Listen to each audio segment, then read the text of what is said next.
चाकणकरांनी राष्ट्रवादीच्या महिला प्रदेशाध्यक्ष पदाचा राजीनामा दिलेला आहे।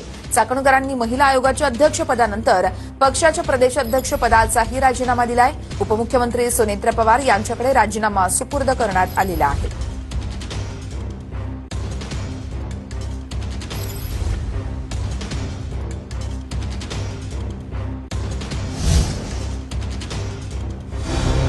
करार प्रकरणाबाबत पहिल्या दिवशीच मी माझी भूमिका स्पष्ट केली आहे। त्याच्या आर्थिक व्यवहारात त्याच्या वैयक्तिक दुरान्वये संबंध नाही। आजही ती स्पष्ट व ठाम भूमिका आहे। तपासादरम्यान या सर्व बाबी निष्पन्न होतीलच। खोटे, असत्य व कुठलाही पुरावा नसताना जे आरोप होत आहेत ते वेदनादायक आहेत। सत्य प्रखरतेने सिद्ध होईलच। हा तपास पारदर्शकपणे व निष्पक्षपणे व्हावा ही माझी मागणी मी यापूर्वीच मुख्यमंत्री, उपमुख्यमंत्री आणि पोलीस महासंचालक यांच्याकडे केली आहे। आज सकाळी फोनद्वारे सुनेत्रा वहिनी पवार यांच्याशी झालेल्या चर्चेनुसार मी माझ्या राष्ट्रवादी महिला काँग्रेस प्रदेशाध्यक्ष पदाचा राजीनामा देत आहे।